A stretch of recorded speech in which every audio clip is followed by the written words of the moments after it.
driving out to MB Motorhomes today, and you are on the iPhone camera today, aren't they, Wendy? Yeah, they are on the... Oh no, let me take my glasses off. I don't want to see them. I look awful. Tell people what we're doing today. Today we are on our way to MB Motorhomes, which is in Bury, and we're going to have a look at the Ursula Motorhomes. Again, yeah. So we'll just see what they're like, and it's actually going to be all right, because last time we went it was so hot that we couldn't really look very well. And also as you know, you saw that bit, but we was going to show you inside them, but then the camera wasn't switched on. So this time, when we get there, we will switch on, and we're doing it on the iPhone, aren't we? Yeah, we're doing iPhone. Do it all on the iPhone, and then you'll be able to see it. And it's actually like it's just stopped raining now, and it's not really hot. What is it? Oh, it's 16 degrees. Like last time we went, it was 30, I think it was. So it was 30 degrees last time we went. It's half the. And that was only on. No, Sunday we went. It was like, Tuesday Sunday today, week. isn't it? It's Tuesday today, and we went on last Sunday week. Yeah. So it was only a week ago, just over a week ago, that we went to see it. And the temperature's dropped by half, and it's absolutely raining. Well, it's not raining at the moment, but it's been a lot of rain. But I think this is the real first time we've done a drive-along recording, haven't we? We've not done this before, No. so excuse our... I can't take my eyes off the road much. No, you can't. To give a lot of attention to the camera. No. But Wendy can. Yep. And if you can just see there, in that little green box there, that's where Pippin goes when we're driving. She always has done, and she always goes in her box, so she's safe in there. So that's where she is. We never have her on our laps or loose in the car, because when she was a puppy, I knew she was so tiny, I thought she's going to, she could jump down and get underneath the foot pedals and be squashed. And so she cried once or twice the first couple of times we put her in it, but now she jumps in there very happy, because she knows, and she don't really like travelling outside the box. She's so used to it. You say she cried once or twice? Yeah. When we drove from Brighton to Godstone, which is about an hour's drive, she howled all the way for the first 5 or 6 journeys up and down. Oh yeah, maybe as long as that. And I went back to, we were going to puppy training classes at the time, and I was taking her. Yes.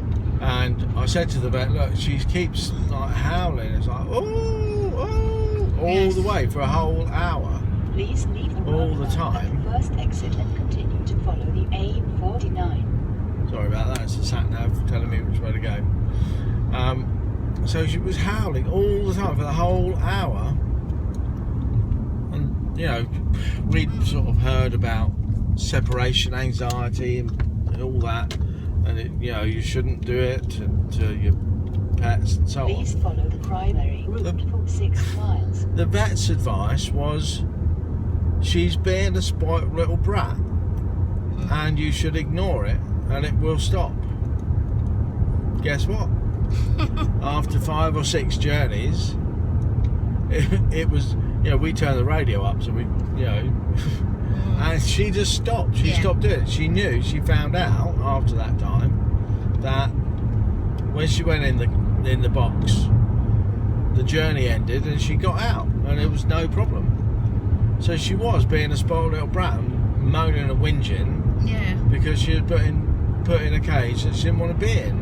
She wanted a free rein all over the car. Anyway, so that got over that. Yes. She's good as gold now. If she's out and we say we're going in the car, she runs to the back door and sort of climbs up, and she's very good now. She can't quite climb up onto the back seat of the car, so I'll give her a little boost up and she's alright. Yeah. She really wants to go out in the car. She loves it. Yeah. She always hopes we're going to see Steve's sister Gillian and David and the 3 Jack Russells. The 3 Jack Russells, That's our best journey when we go there. But not today. So that's what we're doing. So that's that. That's good. Well, we're here at MB and we've had a look around. We've had a bit of a discussion with Craig at the dealership, and oh lordy, yeah, I think we're more confused than ever about what to do next. I haven't filmed any of the things we've been looking at because we looked again at the Ixio 728G, which we like. It's a really light, airy feel to it, leather upholstery, a decent sized garage. And then Craig said, while we were discussing, he said, well, do you mind if I introduce something else that might interest you? And he suggested that we look at a Laika, Laika, which is an Italian part of the Heimer group, which I know one of you guys that were commenting said you should consider a Heimer. And he said this is like a step up in quality from the Bürstner. So this is a Laika Eco VIP 709. Again, it's a little bit more money, but we haven't even started negotiating price yet, and he already knocked some money off. So I know there's room to get it at the price we want to get it at. I think the big thing is that the Laika has a sort of darker wood interior. It has cloth upholstery. Although Craig did say that they recommend people in Chesterfield to replace the upholstery with leather, and they do a damn fine job. We are just confused.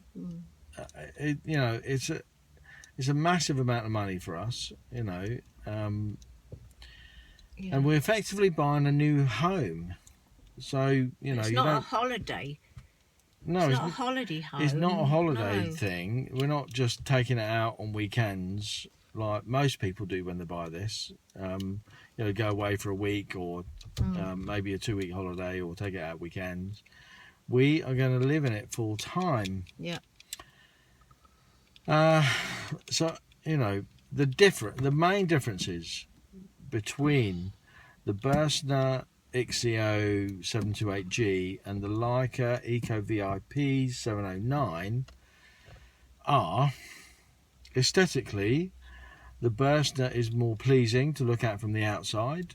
The Laika is an A class, so it's fully integrated. It's got that big flat front on it that's integrated fully. The Bürstner is leather interior and has a very super light feel about it. It's got really nice light wood. Yes. It's bright inside. It's lovely. That's the only thing I didn't like so much. It seemed a bit dark to me, but you see, they've all got good points. Well, and it is that's that, and the Laika has dark wood inside, but when you get inside the Laika, it just has a feel of quality about it.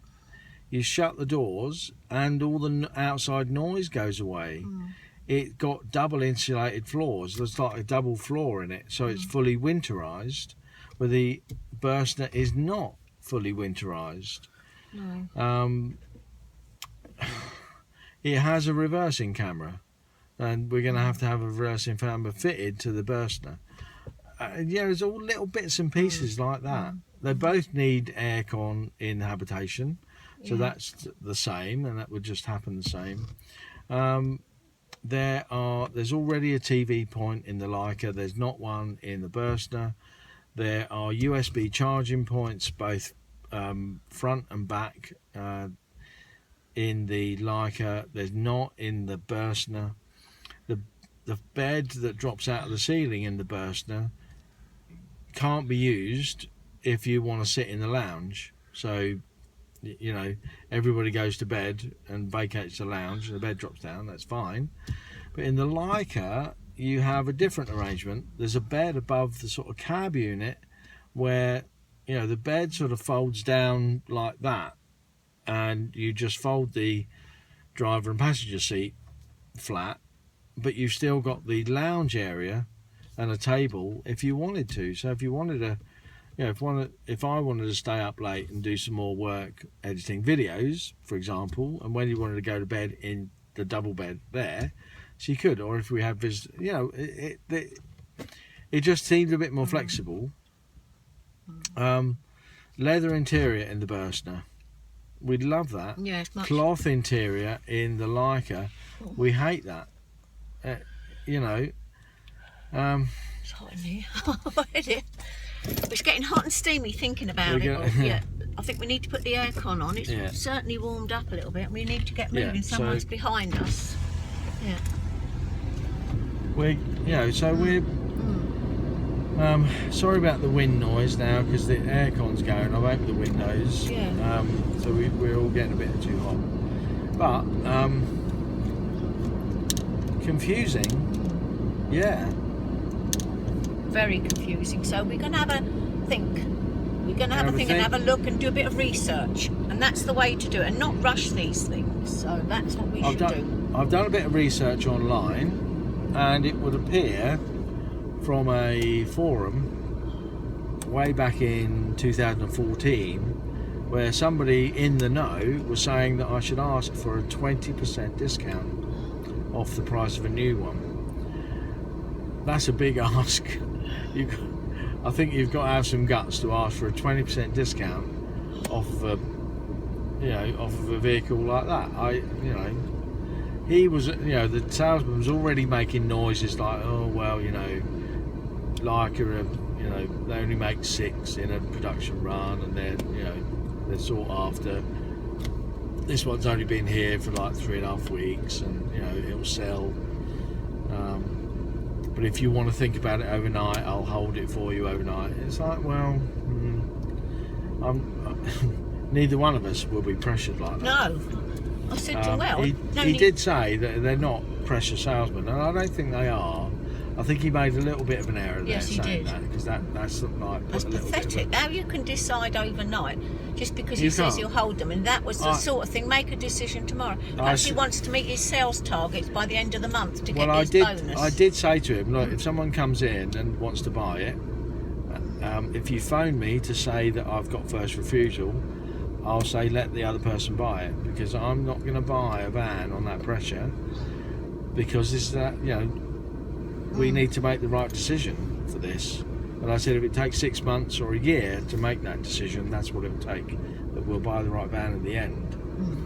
And if we miss these, then we do, and that's fine by us, because it'll mean that it wasn't supposed to happen. But if they're still here next week, that gives us another turn of the screw on the price. That's fine. Yeah. So anyway, we're off to A&E Leisure now to have a look at some Van Gogh galley drive-away awnings. More research. I'll tell you more about that maybe in another video. Yes. That's it for now, guys. Bye, see you later. Yeah, see you later. We're exhausted. Yeah, I am tired.